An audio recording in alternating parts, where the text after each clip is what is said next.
Assalamu alaikum, students of class 8. Welcome to the online class English. I hope you are all well by the grace of Almighty God, Allah. So today's task is the answer of the third class tests question paper. So take out your question papers of third class test and try to answer this. You have written the answers, but you have to now tally it with the answer, and you may count the number that you can score. So let's start with the answers. So today's task is answers of third online tests paper.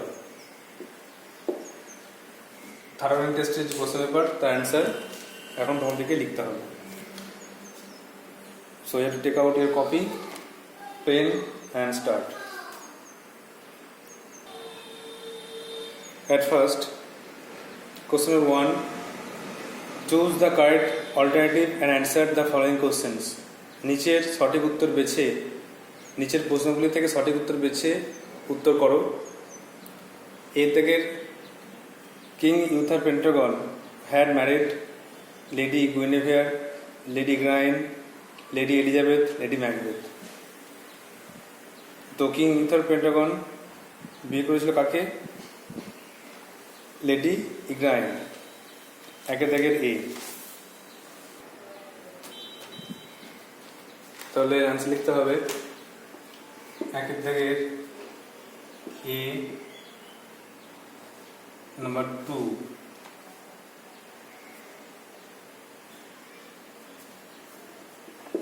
2, Lady Igraine।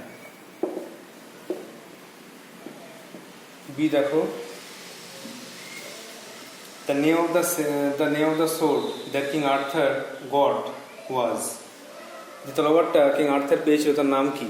Marlin, Ulfius, Excalibur, royal. জিনিসটা জানো যে তলোয়ারের নাম ছিল এক্সক্যালিবার। তাহলে বিয়ের দাগের I hope 3 এটা হচ্ছে এক্সক্যালিবার। তলোয়ারের নাম ছিল Excalibur. Number C, the number of devoted knights the king Arthur had. King আর্থারের কতজন বিশ্বস্ত যোদ্ধা ছিল?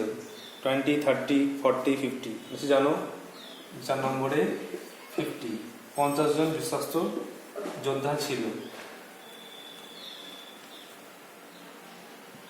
তারপর দেখো number D, the solo wanted to go to.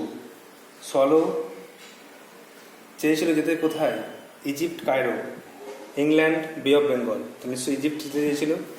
দিকের দাগের 1, ইজিপ্ট।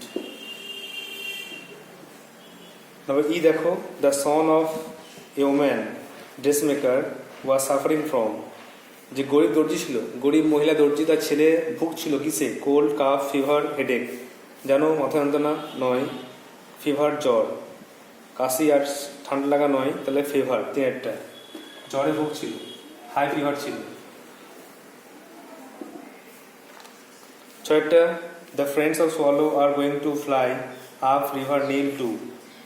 সোয়ালোর বন্ধুরা উড়ে যাবে রিভার নীল থেকে কোথায়? Luxor, Egypt, Cairo, Amazon. জানো লাক্সার, এফের 1, লাক্সার জায়গার নাম। আর জি দেখো, the number of councillors the mayor had. মেয়রের কতজন কাউন্সিলর ছিল? 1, 2, 3, 4। কাউন্সিলর 1, কাউন্সিলর 2, কাউন্সিলর 3, 3 জন ছিল। তাহলে লিখতে হবে 3 জন, 3 কাউন্সিলর্স। এটা হয়ে গেল একের দাগের।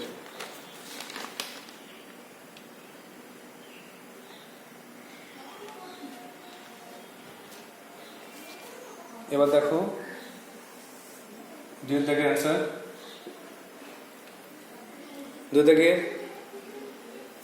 কোশ্চেন হচ্ছে fill in the blanks, solution পূরণ করো। Instructions are given in the bracket, ব্র্যাকেটে দেওয়া আছে তথ্য, মানে ব্র্যাকেটে দেওয়া আছে ইনস্ট্রাকশন, নির্দেশ কী করতে হবে।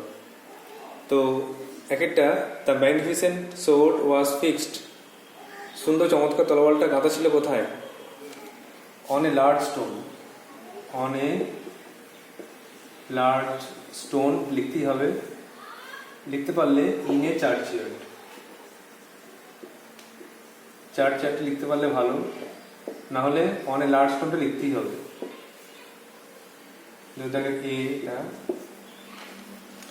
নাও বি দেখো, the swallow mistook dash for rain, swallow কোন জিনিসটাকে বৃষ্টি মনে করেছিল?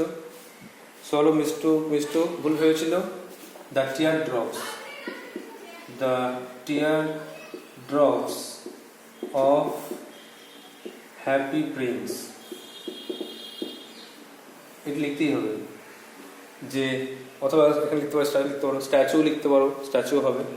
The tear drops of happy prince, অথবা the tear drops of the prince, অথবা the tear drops of the statue, the tear drops of happy prince অথবা the happy prince লিখতে পারো। এর যে চোখের জলটাকে মনে করেছিল রেইন, বৃষ্টি হচ্ছিল। তো জানো যে সোয়ালো সেই মূর্তির নিচে আশ্রয় নিয়েছিল, আশ্রয় নেওয়ার পরে যখন উপর তাকালো তখন দেখছে যে বৃষ্টি হচ্ছে, বৃষ্টি ভিজে যাচ্ছে। তখন অবাক হয়ে তাকালো, ভালো করে দেখলো যে বৃষ্টি হয়নি, আসলে এই হ্যাপি প্রিন্সের চোখের জল, সে কান্না করছে আর চোখের জলটা গায়ে পড়ছে।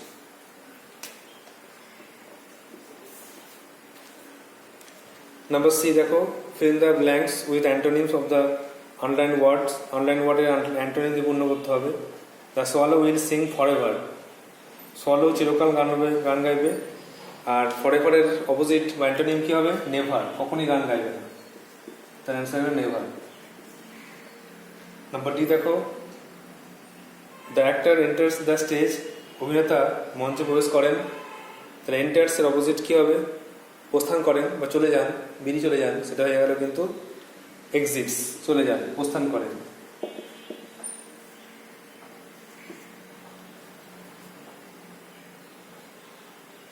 তারপরে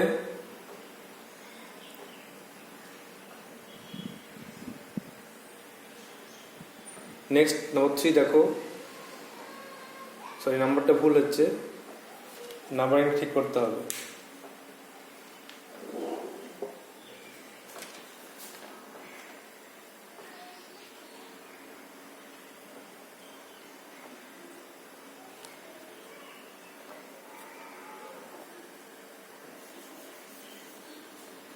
দুই দাগের এ বি তো হলো, এবার সি এর দাগের আবার 3টে কোশ্চেন আছে, 1 2 3। সি এর দাগের 3 নম্বর question, the student laughed aloud, ছাত্ররা জোরে হেসেছিল, এটার অ্যান্টোনিম কী হবে? কেঁদেছিল। তো লাভড অপোজিট ক্রাইড করে দাও। দ্য স্টুডেন্ট ক্রাইড অ্যালাউড, তাহলে for ever, never, enters, exits, এটা খেয়াল করতে হবে। এস যোগ হয়েছে কিন্তু, এন্টার্সের সঙ্গে এস হচ্ছে বলে, এন্টার্সে এস হচ্ছে বলে এটা কিন্তু লিখতে হবে। আর ক্রাইড, লাভড। নাম্বার ডি দেখো, নাম্বার ডি ফেল ভার্ব খুব ইম্পর্টেন্ট, প্রত্যেক পরীক্ষা থাকছে। 9এও তোমাদের ফেল ভার্ব আছে, 8 সিলেবাসে অল্প আছে ফেল ভার্ব, 9 থেকে 9 আর 10 খুব আছে ফেল ভার্ব। ভালো করে শিখতে হবে, প্র্যাকটিস করতে হবে, যেগুলো পড়ানো হয়েছে বারবার রিভিশন করতে, মুখস্থ করতে হবে।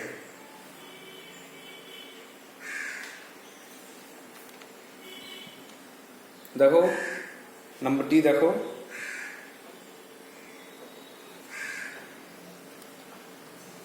ডিরেক্টটা replace the underlined words with correct phrasal verb, phrasal verb দিয়ে রিপ্লেস করতে হবে। The patient will recover soon, patient শীঘ্রই সুস্থ হবে। তা রিকভার মানে সুস্থ হওয়া, তো সুস্থ হওয়া ইংরেজি এখানে খোঁজো। সেট ইন মানে শুরু হওয়া, কাম রাউন্ড মানে সুস্থ হওয়া, গিভ আপ মানে ত্যাগ করা, তাহলে কী হয়ে গেল? কাম রাউন্ড। আর ফর্মটা দেখো, ফর্মটা কোন টেন্স আছে? উইল রিকভার, ফিউচার টেন্স আছে। ফিউচার টেন্স মানে ভার্বের প্রেজেন্ট ফর্ম বসে, তার কামটা প্রেজেন্ট ফর্মে বসবে, তাহলে এটা অ্যান্সার কাম রাউন্ডে থাকবে। কাম রাউন্ড, এটা কিন্তু অ্যান্সার হয়ে গেল।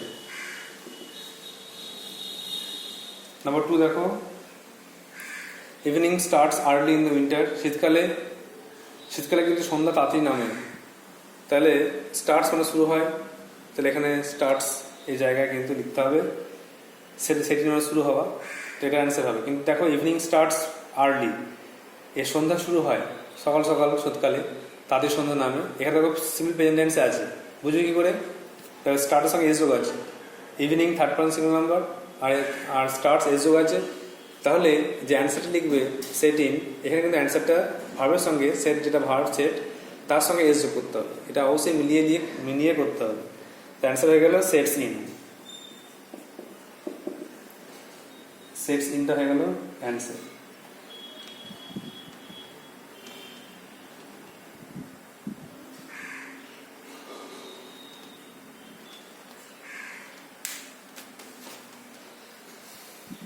তাহলে এ 1 আর 2 হয়ে গেল। নেক্সট 3 নম্বর। আশা করি বুঝতে পারছো তোমরা, অনেকেই নিশ্চয়ই ঠিক করেছো। আর যদি ভুল হয়ে যায় বাই চান্স, তাহলে যেন দেখো নেক্সট টাইম ভুল না হয়। পড়াশোনা ভালো করে করলে নিশ্চয়ই ভালো রেজাল্ট হবে। আর তোমরা যারা বারবার বা বেশি রিপ্লাই করছো আমার অ্যান্সারের, রেগুলার ফলো করছো টাস্কগুলো, নিশ্চয়ই তারা ভালো মার্কস তুলতে পারবে। সেজন্য সবাইকে বলা হচ্ছে যেন রেগুলার ক্লাসগুলো ফলো করো, যা যা দেওয়া হচ্ছে হোমটাগুলো করো, আর ক্লাসে যা পড়ানো হচ্ছে সেটা ভালোভাবে ফলো করো। যেমন করে পড়ছো পড়ো, কিন্তু এই ক্লাসটাও সঙ্গে ফলো করবে। তুমি যেমন করে নিজের মতো পড়ছো পড়ো, তার সঙ্গে সঙ্গে কিন্তু এই ক্লাসগুলো ফলো করবে। দেখবে কী করানো হচ্ছে, কী টাস্ক দেওয়া হচ্ছে, এগুলো অবশ্যই সলভ করবে। নিজে ভালোর জন্যই বলা হচ্ছে। কোশ্চেন নম্বর 3 দেখো, answer the following questions in complete sentence. পূর্ণ বাক্য উত্তর লেখো। পূর্ণ বাক্য উত্তর লিখতে হবে। Why did king Arthur need a new sword? King আর্থারের নতুন তলোয়ারের দরকার হয়েছিল কেন? কারণ তিনি তার তলোয়ারটা যুদ্ধে হারিয়েছিলেন। অ্যান্সার লিখতে হবে কিং আর্থার, থেকে এ,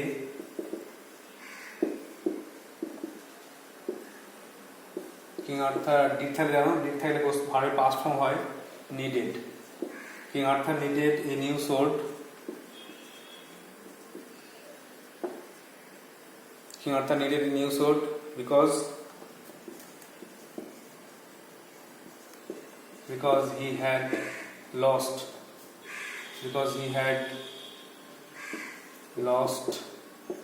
his royal sword in a war.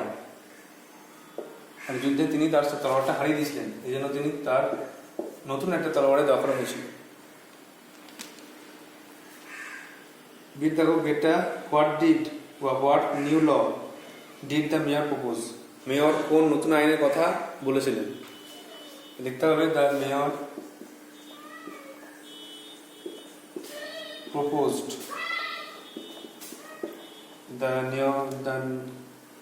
the mayor proposed that no bird can die in the town square or near the happy prince. Mayor প্রস্তাব দিয়েছিলেন যেন কোনো পাখি মরতে না পারে টাউন স্কোয়ারে অথবা হ্যাপিনেসের কাছে। ইট ইজ দ্য নিউ ল, এটাই নতুন আইন, এইভাবে লিখতে হবে। নেক্সট দেখো নাম্বার সি দেখো, The swallow said to the statue, I am staying with you. Swallow স্ট্যাচুকে বলছে আমি আপনার সঙ্গে থাকছি। এর ন্যারেশন মেনটেন করতে হবে, অ্যান্সার লিখতে হবে। এটা অ্যাসারিভ সেন্টেন্স খুব সোজা। অ্যান্সার লেখো দ্য সোয়ালো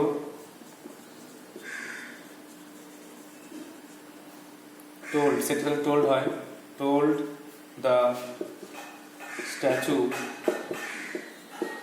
আর দ্যাট বসে কমা করতে দিয়ে দ্যাট, আয়টা এখানে পাখি বলে হি করতে পারো, ইট করতে পারো, পাখি বলে বস্তু বলে ইট, পাখি বলে ইট করতে পারো, হি কোনো সমস্যা নেই। দ্যাট ইট ওয়াজ, আই প্রেজেন্টটা হয়ে গেল পাস্ট টেন্সে ওয়াজ, আর স্টেইং,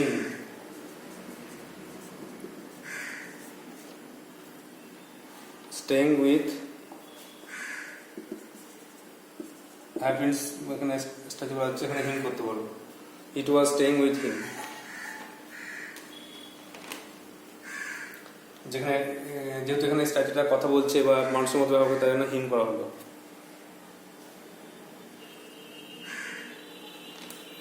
তিনটে কোশ্চেন হয়ে গেল, আর তিনটে কোশ্চেন আছে দেখো।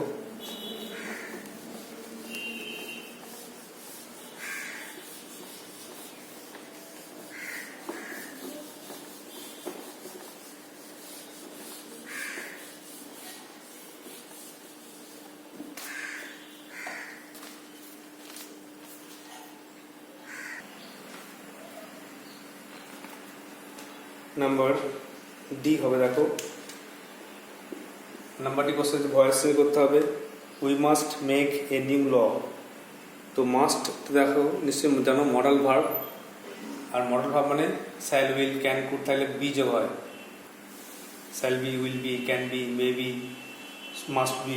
এই জন্য এখানে যে অক্সিলারি ভার্বটা সেটা মাস্ট যোগ হবে, তাহলে বি যোগ হবে, তাহলে কিন্তু অ্যান্সারটা হয়ে যাবে। তাহলে অ্যান্সার দেখো কোনটা আগে আসবে, এ নিউ ল, অবজেক্ট আগে আসছে নিউ ল, এ নিউ ল, তারপরে মাস্ট যোগ হচ্ছে মডেল ভার্ব, আর বি যোগ হচ্ছে auxiliary verb, must be. Third form হচ্ছে make, made, made, a new law must be made by us. এখানে বিটা যোগ হচ্ছে, এটা মাথায় রাখতে হবে, মাস্ট সঙ্গে বি যোগ হয়, যদি জানো তাহলে কিন্তু অ্যান্সার সহজেই হয়ে যাবে। তারপরে নেক্সট দেখো ইয়েরটা, the artist hope that he would win an award. Artist আশা করেছিল যে সে একটা অ্যাওয়ার্ড পাবে। এটা নাউন না অ্যাডজেক্টিভ না অ্যাডভার্ব ক্লজ চিনতে হবে। তাহলে আগে লাইনটা লিখতে হবে, the artist hoped that he would win an award.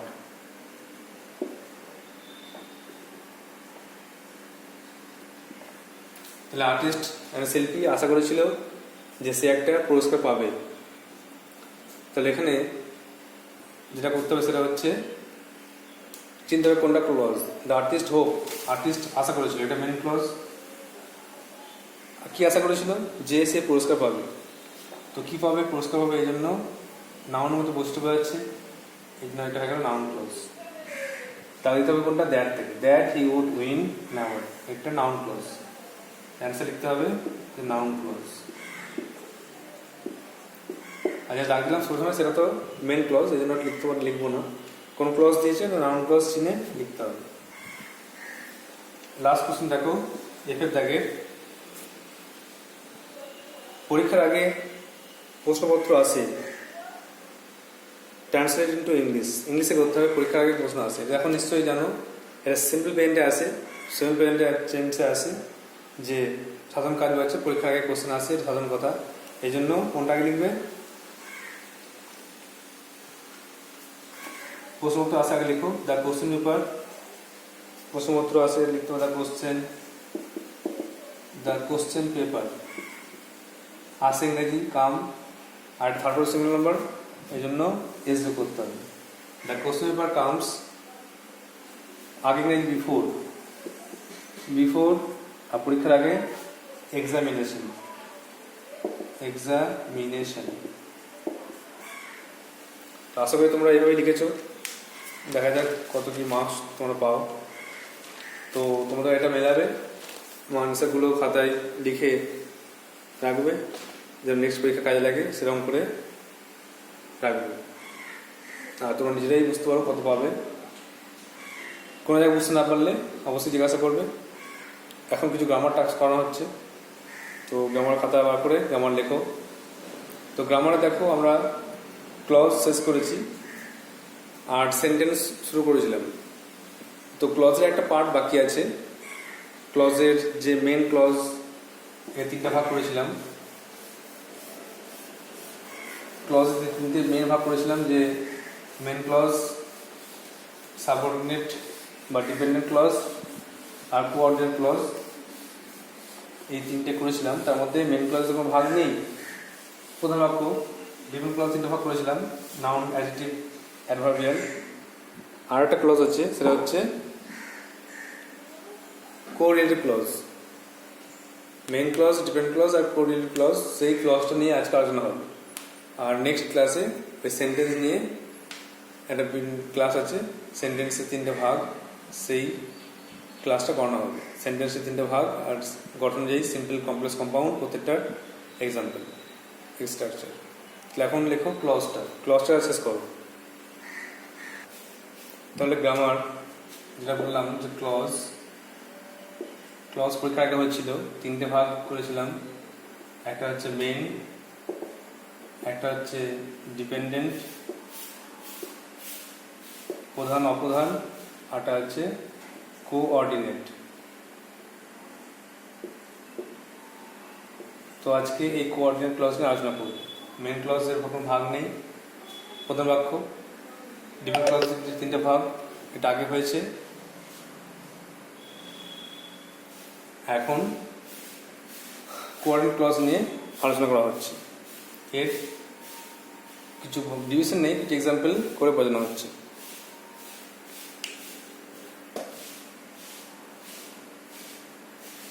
তাহলে লিখতে হবে,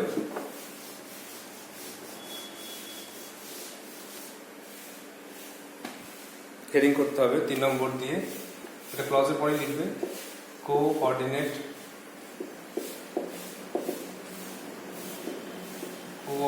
ক্লজ।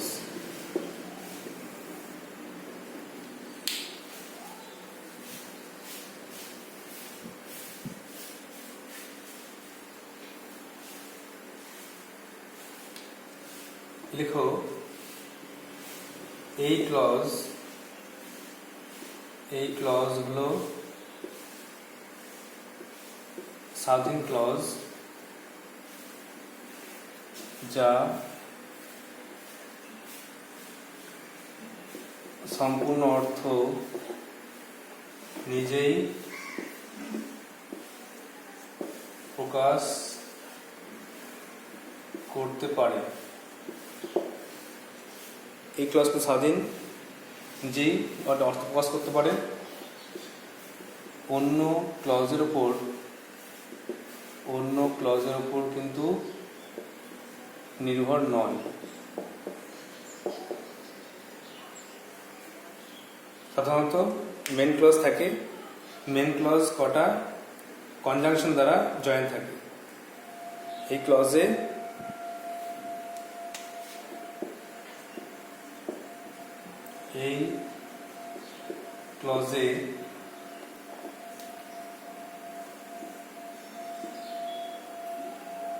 দুই বা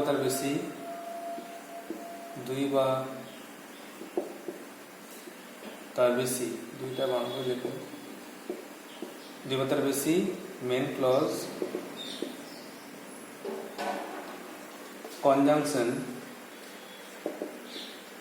মানে সংযোজক, কনজাংশন দ্বারা যুক্ত থাকে। এবার এক্সাম্পল লিখব। তার আগে যেটা করতে হবে সেটা হচ্ছে, যে কনজাংশন থাকে তাকে বলে কোঅর্ডিনেটিং কনজাংশন বলে। কোঅর্ডিনেটিং কনজাংশন বলে, এইটা লিখবো এখানে। আর বাকিটা হচ্ছে এক্সাম্পল, 5টা এক্সাম্পল 5টা ক্লজ দিয়ে বোঝানো হচ্ছে। দেখো, প্রথমে অ্যান্ড দিয়ে কোন কনজাংশন অ্যান্ড দিয়ে কি সেন্টেন্স যুক্ত হচ্ছে দেখো এক্সাম্পলে 1 নম্বরে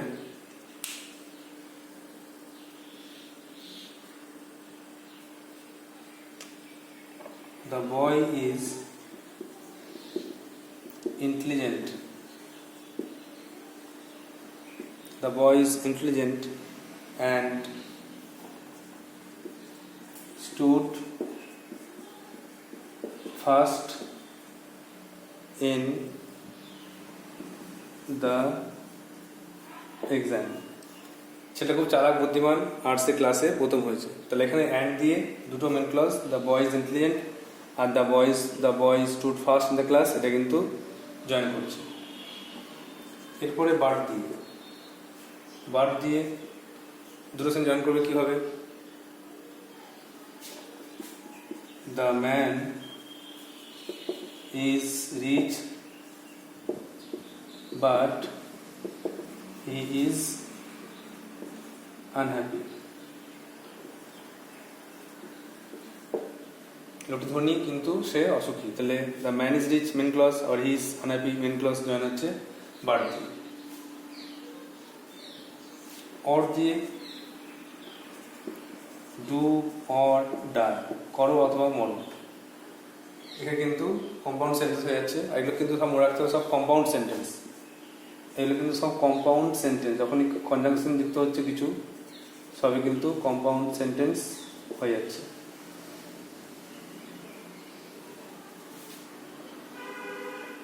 তারপরে আর করতে পারো আইদার অর করতে পারো, ইদার অর। আইদার অর দিয়ে করলে কি হবে? আইদার বা either Rita or Sita will come today. আজকে আসবে হয় রীতা না হলে সীতা। আইদার অর দিয়ে করতে পারো, কম্পাউন্ড সেন্টেন্স হয়ে যাচ্ছে সব। আর কিন্তু এগুলো সব কোঅর্ডিনেট ক্লজ দিয়ে এক্সাম্পল হচ্ছে। আরটা হচ্ছে নিদার নট দিয়ে করতে পারো। সে পান করে, হি টেক্স, সে পান করে বা হে নেয়। নিদার টি নর কফি, সে পান করে না চা না কফি। এখানে কিন্তু এই নিদার নট দিয়ে জয়েন করা হচ্ছে। আর এগুলো জয়েন করা মানে এগুলো কিন্তু সব কম্পাউন্ড সেন্টেন্স এক্সাম্পল হয়ে যাবে। সেন্টেন্সের ভাগটা পরে করানো হবে, তোমাদের যেটা বললাম যে 3টে ভাগ সেন্টেন্সের স্ট্রাকচার অনুযায়ী, সিম্পল, কমপ্লেক্স, কম্পাউন্ড, সেটা পরে ক্লাসে করানো হবে। তার আগে যে ক্লজটা বাকি ছিল সেই ক্লজটা কিন্তু হয়ে গেল। তাহলে মনে রাখতে হবে যে কোঅর্ডিনেট ক্লজ এটা কিন্তু স্বাধীন ক্লজ, সম্পূর্ণ অর্থ নিজে প্রকাশ করতে পারে, অন্য ক্লজের উপর নির্ভরশীল নয়। যেমন আমরা জানি যে ডিপেন্ডেন্ট ক্লজ বা সাবঅর্ডিনেট ক্লজটা কিন্তু মেন ক্লজের উপর নির্ভরশীল, তার অর্থ সম্পূর্ণ প্রকাশ করতে পারে না। আর মেন ক্লজে জানো প্রধান বাক্য, প্রধান অংশ, এটাও কিন্তু স্বাধীন, নিজের অংশ নিজের অর্থ নিজে প্রকাশ করতে পারে, প্রধান বাক্যাংশ। আর তার মতনই কোঅর্ডিনেট ক্লজ, এটা কিন্তু দুটো ক্লজকে জয়েন করতে হচ্ছে কনজাংশন দিয়ে। কনজাংশনগুলো মনে রাখতে হবে and, but, or, either or, neither নর। আরও আছে সো আছে, সো দিয়ে জয়েন করতে পারো। আরও আছে বোথ অ্যান্ড আছে। নট অনলি বাট অলসো আছে, বোথ অ্যান্ড আছে। নট অনলি বাট অলসো, এগুলো কনজাংশন, এগুলো দিয়ে সব কিন্তু কম্পাউন্ড সেন্টেন্স তৈরি হয় এই মেন ক্লজ গুলোকে যুক্ত করে। তো এটা খাতে লিখে রাখতে হবে, এটাই তোমাদের কাজ থাকবে, টাস্ক থাকবে যে ক্লজটা হবে লেখা। তো তাহলে প্রথমে তাহলে পরীক্ষার অ্যান্সারগুলো করানো হলো, কোশ্চেন অ্যান্সারগুলো করানো হলো, খাতে লিখে রাখবে। আর নেক্সট টাস্কটা হচ্ছে ক্লজটা যেন এক জায়গায় থাকে, সবগুলো যেন ঠিক হয়ে যায়। আর কোনো জায়গায় বুঝতে না পারলে জিজ্ঞেস করবে। আর নেক্সট টাস্কটা হচ্ছে যে সেন্টেন্স সম্বন্ধে আলোচনা, সেন্টেন্স নিতে ভাগ আলোচনা। একটা হোম টাস্ক দেবো, সেটা হচ্ছে তোমার ক্লজ নিয়ে একটা হোম টাস্ক দিচ্ছি, দেখো। কোশ্চেনটা হলো আইডেন্টিফাই main dependent আর coordinate clause কোনটা মেইন কোনটা ডিপেন্ডেন্ট কোনটা কোঅর্ডিনেট ক্লজ আইডেন্টিফাই করো। এক নম্বরে the sun rises in the east, underline করে করতে হবে, আন্ডারলাইন করতে হবে, underline and identify. I know that the sun rises in the east. আর 3 নম্বরে the sun rises in the east and I know it. এই তিনটে ক্লজ কোনটা কোন ক্লজ মেইন ডিপেন্ডেন্ট আর কোঅর্ডিনেট এটা আন্ডারলাইন করতে হবে, আন্ডারলাইন করে আইডেন্টিফাই করতে হবে। So that's all for today, thank you.